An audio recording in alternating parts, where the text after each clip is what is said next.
लोकशाही बळकट करण्यासाठी न्यायव्यवस्थेवरील विश्वास महत्त्वाचा असल्याचं प्रतिपादन भारताचे माजी सरन्यायाधीश भूषण गवई यांनी केलं। सोलापूर बार असोसिएशनच्या वतीनं रविवारी 5 जुलै रोजी हुतात्मा स्मृती मंदिरात आयोजित करण्यात आलेलं एक दिवसीय कायदेविषयक चर्चासत्र अत्यंत उत्साहात आणि यशस्वीरित्या पार पडलं। या परिषदेला महाराष्ट्रातून कायदे क्षेत्रातील दिग्गजांनी हजेरी लावली होती। या ऐतिहासिक चर्चासत्राचं अध्यक्षस्थान भारताचे माजी सरन्यायाधीश न्यायमूर्ती भूषण गवई यांनी भूषवलं। कार्यक्रमाला प्रमुख पाहुणे म्हणून तसंच मार्गदर्शक म्हणून मुंबई उच्च न्यायालयाचे न्यायमूर्ती निजामुद्दीन जमादार, न्यायमूर्ती मिलिंद जाधव, न्यायमूर्ती मेहरोज पठाण तसंच माजी न्यायमूर्ती विनय जोशी यांची प्रमुख उपस्थिती लाभली।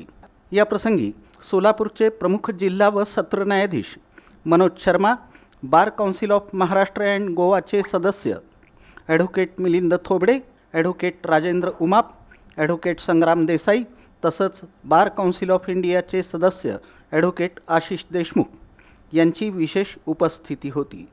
तसंच सोलापूर बार असोसिएशनचे उपाध्यक्ष ॲडव्होकेट रियाज शेख आणि सहसचिव ॲडव्होकेट मीरा प्रसाद यांचीही मंचावर प्रमुख उपस्थिती होती। चर्चासत्रादरम्यान उपस्थित सर्व सन्माननीय न्यायमूर्ती आणि कायदेतज्ञांनी विविध महत्त्वाच्या कायदेशीर विषयांवर सखोल मार्गदर्शन केलं। त्यांनी बदलत्या काळातील न्यायव्यवस्था, वकिली व्यवसायातील व्यावसायिक नैतिकता, न्यायदान प्रक्रियेत वकिलांची महत्त्वाची भूमिका, बदलत्या कायदेशीर संकल्पना तसंच न्यायव्यवस्थेसमोरील समकालीन आव्हानांवर आपले मोलाचे विचार व्यक्त केले। वकिलांनी तंत्रज्ञानाचा वापर करतानाच नैतिक मूल्यांची जपणूक करावी असा सूर या चर्चासत्रात उमटला। वकिलांची जबाबदारी राहते की नुसतं यावरती अवलंबून न राहता स्वतःचं ज्ञान वापरून, स्वतःची बुद्धी वापरून त्यावरती मॉडिफाय केलं पाहिजे, त्याला आपण इम्प्रूव्ह केलं पाहिजे आणि त्यानंतर जजेसमध्ये हँडओव्हर केला पाहिजे।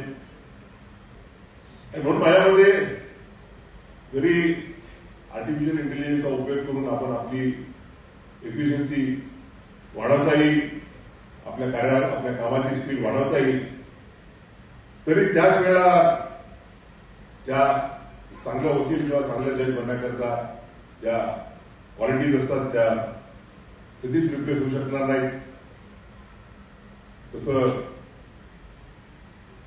कुठल्याही गोष्टीचं जजमेंट जे वकील घेऊ शकतो किंवा पक्षकार घेऊ शकतो किंवा जज घेऊ शकतो, त्याचप्रमाणे लिगल रिझनिंग हा एक महत्वाचा गुण आहे, महत्वाची क्वालिटी आहे, ते सुद्धा या येऊ शकत नाही।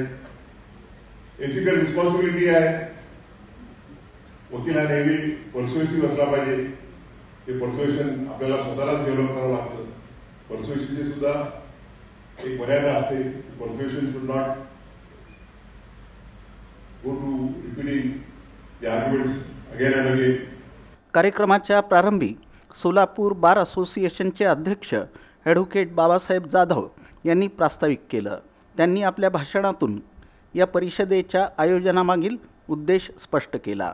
सोलापूर बार असोसिएशन वकिलांच्या व्यावसायिक प्रगतीसाठी नेहमीच कटिबद्ध असल्याचं त्यांनी सांगितलं।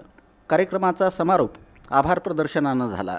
सोलापूर बार असोसिएशनचे सचिव ॲडव्होकेट बसवराज हिंगमिरे यांनी सर्व उपस्थित न्यायमूर्ती, जिल्हा न्यायाधीश, बार काउन्सिलचे सदस्य, वकील बंधू भगिनी, प्राध्यापक, विधी क्षेत्रातील विद्यार्थी, स्वयंसेवक तसंच या परिषदेच्या यशस्वी आयोजनासाठी प्रत्यक्ष आणि अप्रत्यक्षपणे सहकार्य करणाऱ्या सर्वांचे मनपूर्वक आभार मानले।